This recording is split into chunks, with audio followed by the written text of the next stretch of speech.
Hello everybody and welcome to Glittered and Glued. So today I'm going to share with you a project for a challenge giveaway hosted by Jennifer on A Trace of Sparkle here on YouTube.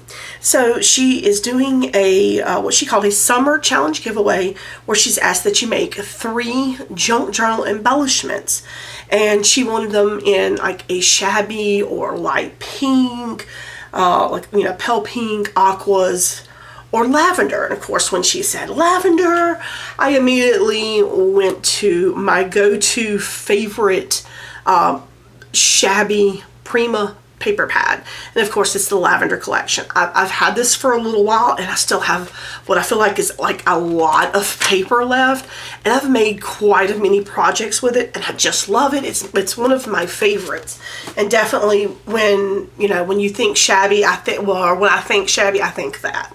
So excuse me.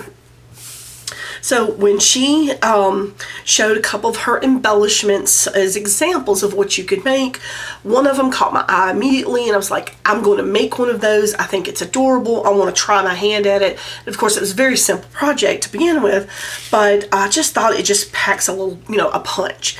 And so here it is. It is a matchbook style, you can see right here, little notebook, if you will. Notebook, paper pad, however you want to whatever you want to call it.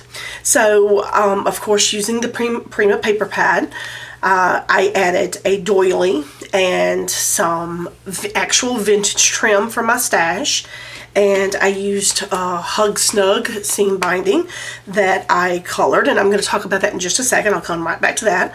I used a cut apart from the paper pack, and I used a little bit of a bling piece right here, and I'll talk about that just in a second.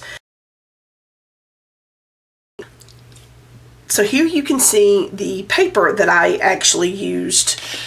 A Tim Holtz Distress ink, which is the vintage photo, and a Momentum Sweet Plum.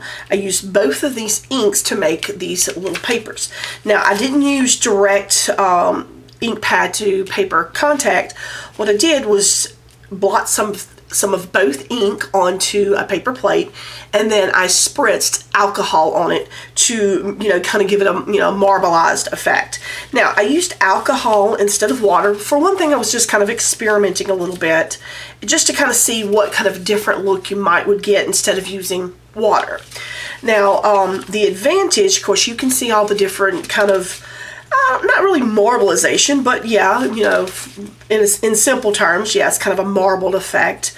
I used, different amounts on different pieces of paper because I pre-cut my little pieces of paper there because I wanted them all to be a little different, and I really like that. I really like how it came out.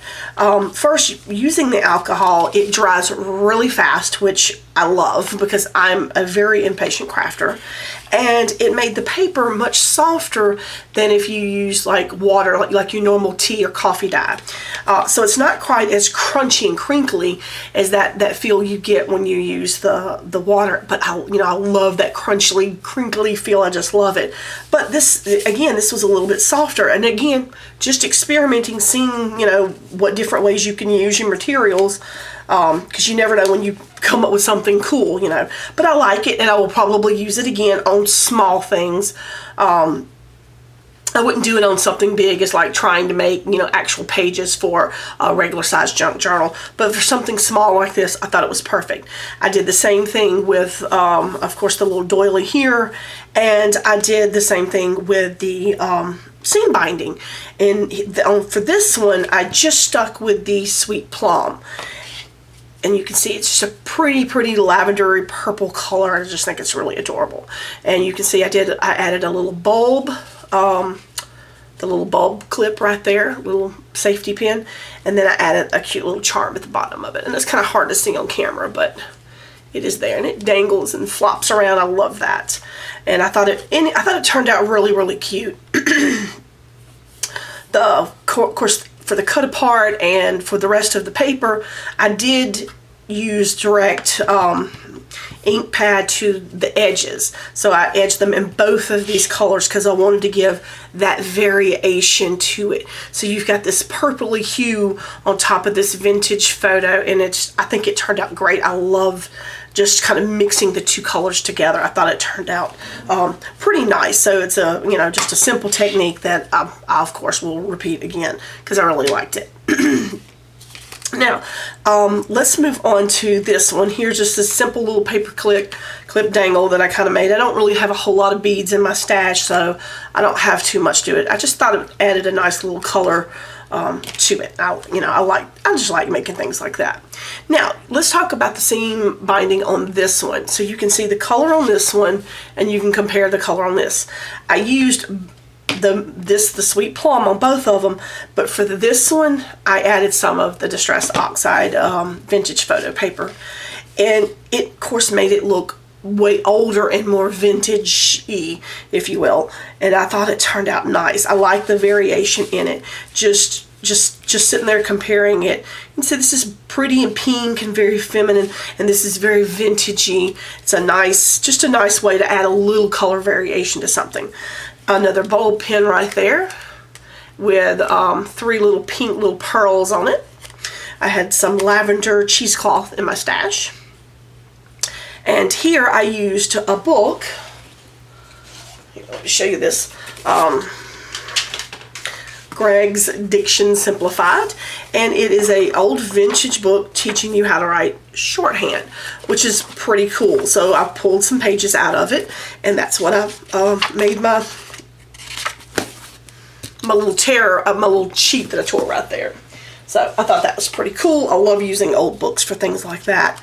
And then I added 2 flat back pearls to the top of it, and I took those wooden block stamps that I think they're old newspaper print stamps. I don't know exactly what they're called, but they are vintage, very wooden hard blocks, and I stamped a J for Jennifer because that's, I thought maybe she could use this in her junk journal, of course.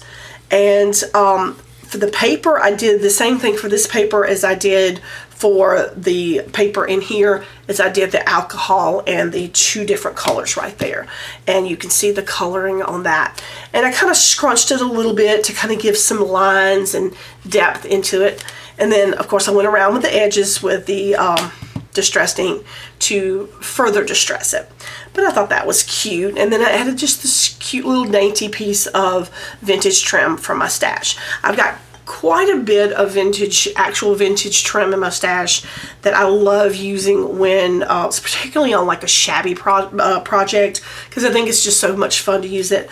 I have a lot of it, but not enough. You can never have enough. So I'm always looking for it when I go to garage sales and thrift shops and things like that. So thought that it turned out pretty cute. And then the last one I made this little pocket that can go in her journal. And again, I used some vintage, I think this is like a considered crochet. I guess, I'm not really sure. I'm not a crocheter, I don't knit, so I don't know any of the technical terms for it. But I did attach that right to the front of the little pocket there, and a little kind of a paper flower, glued that on right there. And then I used this strip of bling that I found in my stash, and I cannot for the life of me remember where I got it from. I think it was probably in like a grab bag of vintage jewelry that I got from somewhere.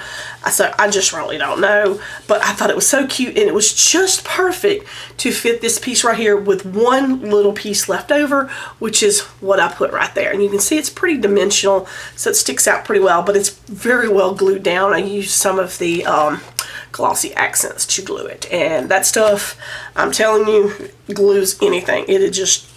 It ain't coming off. It'll rip the paper to get it off. And then, of course, you see I used a book page from that same shorthand vintage book there, page 124, 123, and I just used a 6x6 piece and made the little pocket there. And see, you can fit a good little bit into that pocket.